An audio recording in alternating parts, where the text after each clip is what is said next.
Story time tayo mga mima ko. Today is Miyerkules, then medyo maulan po ngayong araw. Always naman palang maulan mga mima ko. Then, always din makukulit ang mga chikiting natin. So, bumabangon tayo sa umaga ng 5:30 a.m. ng umaga para mag-asikaso ng mga estudyante. Mag-asikaso ng estudyante ko. Meron akong kinder na Janakis. Okay, girl po siya at 5 years old. 5 years old na po siya ngayon. Then, after po nun, gigising po kami ng 5:30 para iset yung mga yung mga kailangan niya, katulad ng mga breakfast niya, then yung kaniyang baon sa school. Then after 6:55, maalis po kami ng bahay. Dumadaretso kami ng school. Kasama ko po yung aking maliit na, yung bunso ko pong Janakis, paghatid sa school. Everyday po ganun yung routine namin. Pag Sabado naman po, 7 o'clock na kami nagigising, minsan 8 na, tanghali na kasi wala namang pasok. Pag may pasok, maaga po talaga. Okay. Yan po yung ko na. May chika-chika lang tayo mga mima ko. Ano po ba yung mga products na nagswak sa skin type ninyo? Ano rin po ba yung product na alam nyong yung effect sa inyo at yung pinagkatiwalaan nyo? Tapos yung malalaman mo talaga na safety, parang safety siyang gamitin para sa inyo at para sa lahat. Siya ba may FDA approved? Siya po ba is safe gamitin ng mga Janakis nyo or ng mga loved ones nyo? Ano po ba yung mga pinagkakatiwalaan yung mga products na pwede nyong i-comment sa comment section natin kung ano po yung mga yon?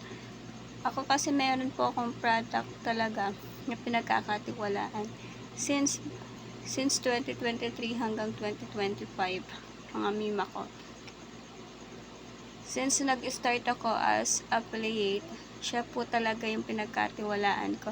Tsaka sa kanya din po ako nakilala, din sa kanya rin po ako nagkaroon ng mga yung extra income. Yun na, extra income po.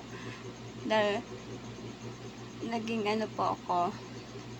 naging saksi din po ako doon kasi recommended ko siya kasi nga before ko siya ipinromote or bago ko siya inalok o bago ko po siya ni-live selling mga mima ko is ako yung first model ng product na yon.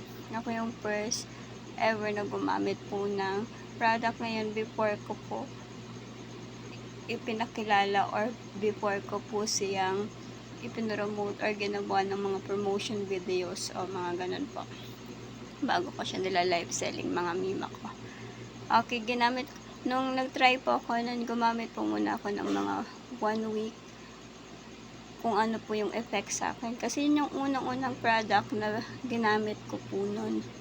Ang product na yun is Anna's Glow, Kojic Papaya at Glass Skin Soap. Yun yung unang-unang product na laging lumalabas sa screen ko o sa FYP ko mga mima ko. Kaya I tried to purchase. To be honest po, hindi po ako nakaranas sa mga pre-sample nila. Nag-ipon po ako sa mga product na sinubukan kong gamitin. Katulad po ng Glass Skin Soap nila tsaka yung Kojic nila. Pinag-ipunan ko po yun mga mima ko bago po ko nagkaroon ng on hand nun. Bumili po ako nun 103 perasong Kojic. Tapos ganun din po sa Glass Skin. Kumbaga is tinipid ko po yung 6 na perasong yun kasi unang-unang ko talagang tinry si Kojic. At saka yung Kojic sa mukha ko lang siya ginagamit. Then after nun, nag-try po ako ng Glass Skin.